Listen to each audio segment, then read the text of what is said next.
Okay, so last time where we left off, we needed to put a rabbet into our insert that we had made earlier by using a pattern bit or a flush routing bit. So now we're going to try to put the rabbet in here so that we leave this 1/4 inch gap, or not gap, but lip on the insert itself.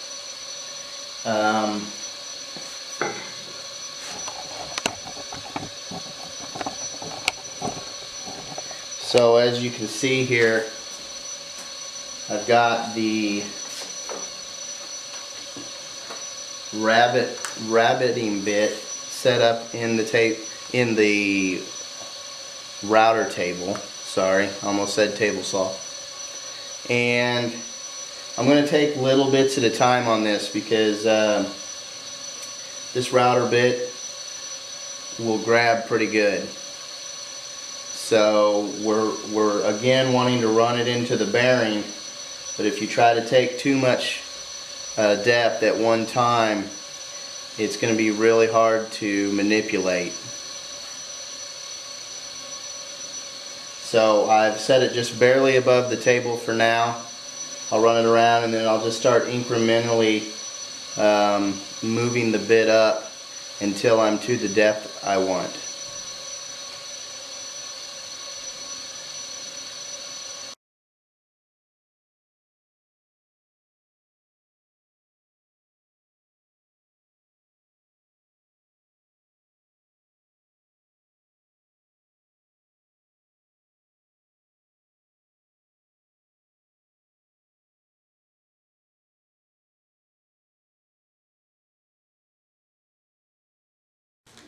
Okay, so this is what you end up with after using the rabbet bit.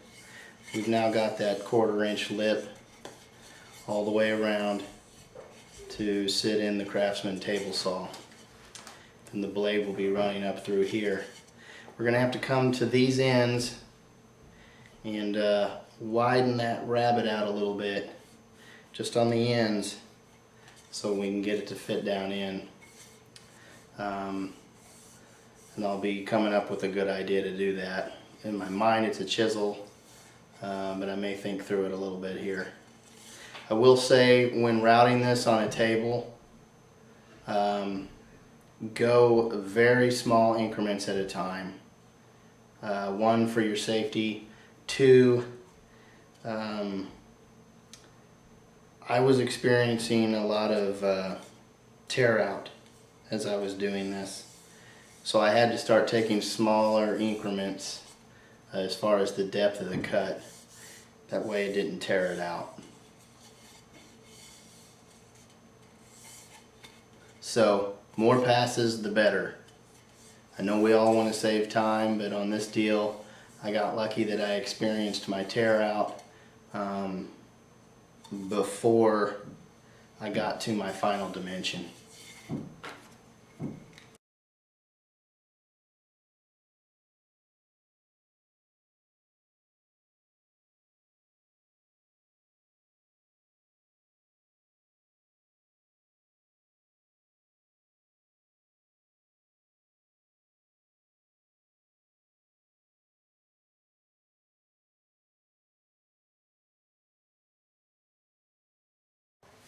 Okay, so I used a couple different types of hand tools here to kind of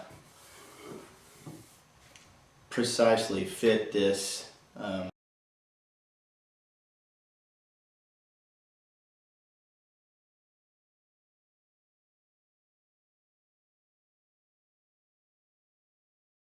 If you don't have these at your disposal, and it may even be a good idea even if you do, and something I may think about doing, but I'm in the middle of a project here. I don't want to get too far down a rabbit hole before I get back to my project. My wife may kill me if I don't get this cabinet done soon. So it may be a good idea to drill and tap 4 holes, just like the manufacturer plate had, and then put some set screws in there to adjust your level. If you've got a surface planer, you could plane this down to where it's actually below the surface of the table saw, and then use the adjustment screws that you put in to bring it up perfect all the way around. I think there may actually be some flaws in the machining also as far as height goes in the table saw itself. So as you can see, we're down in the table saw now. I'm just going to bring my fence over and put it on top of this bad boy and start running it up through the table saw.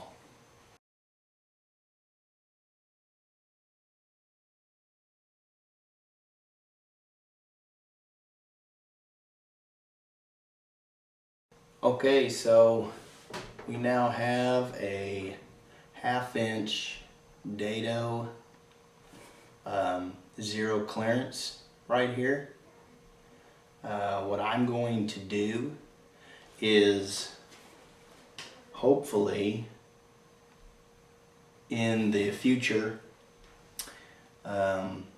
just take this and flip it around, lay it down, and I'll be able to mark 1/2 inch here, and then I'll put my regular saw blade in. Again, flip this around, put my regular saw blade in, and run it up through the other side. So I'll have my 1/8 inch kerf zero clearance and my 1/2 inch dado zero clearance all in one zero clearance insert. And then if I ever need to make more for my other sizes, I can do so.